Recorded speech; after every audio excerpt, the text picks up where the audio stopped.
สบายดี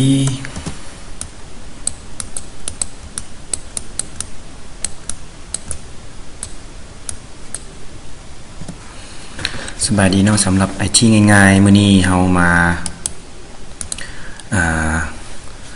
ต่อในเรื่อง AI เติมอีกเนาะมื้อนี้มี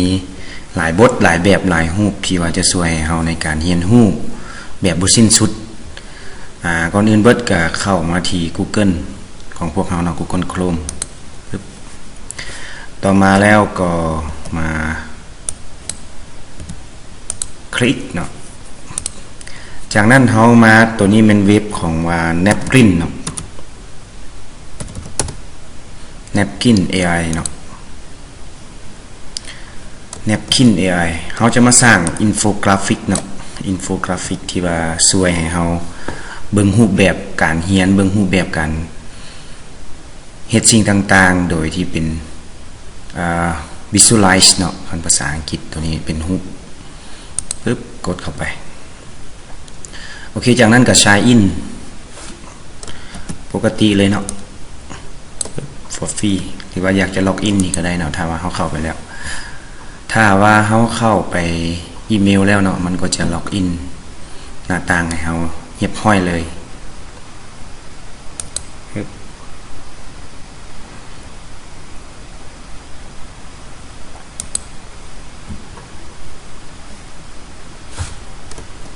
กด continue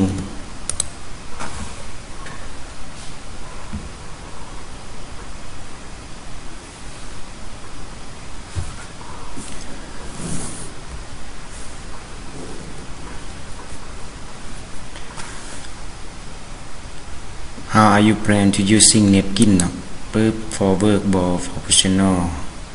education and student เนาะใส่อย่างก็ได้เนาะIt's big company ทางที่ดีก็ใส่เป็นนักเรียนก็ได้เนาะมันจึงค่อยบ่ถามหลาย Executive Presentation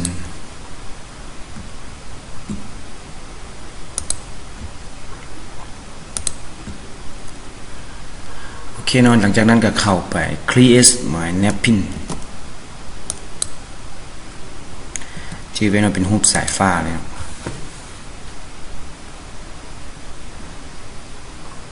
by pass the text context or by generating text using AI เนาะตัวนี้เขาจะ copy เอาบทเรียนที่ว่าเขาได้เฮ็ดบางคลิปที่ผ่านมานี่เนาะเอามาเฮ็ดเป็นอินโฟกราฟิกเนาะตัวนี้แม่นเขาจะ pass ข้อมูลที่เขามีอยู่แล้วเอามาใส่หลังจากนั้นก็มา copy เอาเนาะ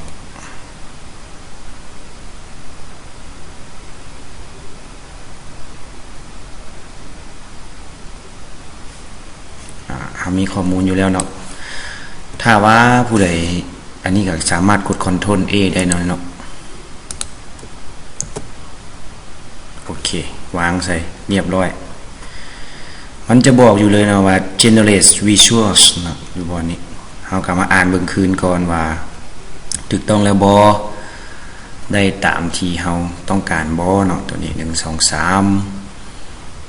วิธีเรียนของมันเนาะตัวนี้เป็นคำถามเนาะตัวนี้คำถามหรือว่าเป็นปึ๊บ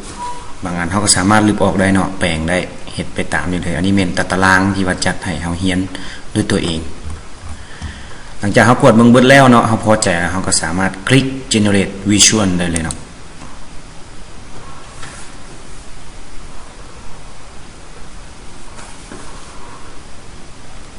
โอเคมันก็จะสร้างให้แบบเป็นไทม์ไล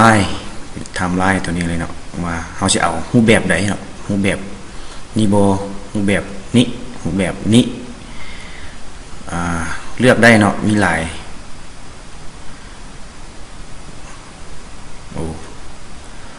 ถือว่าเป็นเขาเอิ้นว่าเป็นแบบมุมมองใหญ่เนาะเป็นแบบมุมมองใหญ่ที่ว่าเฮาจะสามารถเบิ่งการเรียนของเฮาได้โอเคขออนุญาตเลือกเป็นตัวทำอิฐเลยเนาะ อย่าเริ่มเป็นต้นวิดคือว่าเบิ่งสบายเนี่ยโอเคเนาะมื้อที่1อันนี้มื้อที่1อาทิตย์ที่1อาทิตย์ที่2อาทิตย์ที่3อาทิตย์ที่4ครบกำหนด30มื้อคือมีอย่างเนาะประเมินและการตั้งเป้าหมายที่ชัดเจนตัวนี้ที่2คำศัพท์และโครงสร้างพื้นฐานสุ่มใส่ 1,000 คำศัพท์ที่ใส่เรื่อยๆและโครงสร้างประโยคพื้นฐานอาทิตย์ที่1อาทิตย์ที่2ก็แม่นทักษะการฟังสำเนียงฟังจังหวะฟังการเว้าของเจ้าของภาษาเนาะเดี๋ยวนี้ง่ายแล้วเนาะเฮาจะเข้าแอปแบบฝึกเรียนภาษาอังกฤษก็ง่ายเนาะมีหลายประเทศการออกเสียงฝึกออกเสียงที่ชัดเจนและพยายามออกเสียงที่ถูกต้องเนาะตัวนี้แม่นสำคัญหลายเนาะฝึกเบิ่งทักษะสนทนาตัวนี้ฝึกแนะนำตัวเองและตอบคำถามพื้นฐานตัวนี้แล้วก็ทบทวนและการสรุปเป็นครบ30มื้อเนาะว่าเบิ่งพัฒนาการของเฮาว่าเฮาจะสามารถเรียนได้ดีขึ้นบ่เนาะหรือว่าเฮานำใช้ภาษาอังกฤษได้ดีขึ้นส่ำใดตัวนี้เป็นแบบอินโฟกราฟิกเนาะลองเอาเบิ่งรูปแบบอื่นเบิ่งเนาะวันนี้มีสีมีสันมีหยังซื่อเนาะถ้าว่าเฮามักเฮาก็เปลี่ยนได้เนาะตัวนี้เนาะนี่อันนี้เป็นข้อมูลของเฮาที่ว่ามีเนาะเฮาสามารถเบิ่งโดยรวมได้เลยมันจะเฮ็ดเป็นอินโฟกราฟิกเป็นตามลายตัวนี้ออกมาให้เฮาว่าโอเคเนาะถ้าว่าคลิปนี้มีประโยชน์ก็ให้กดไลค์กดแชร์แล้วก็เซฟขอให้ทุกคนนำใช้ AI ให้มีทักษะที่ดีและให้ประสบผลสำเร็จใช้กับเวียกงานของตัวเองด้วยความสุขด้วยความเข้าใจและให้เป็นประโยชน์ต่อชีวิตประจำวันและในอนาคตต่อไปสำหรับมื้อนี้ขอขอบใจ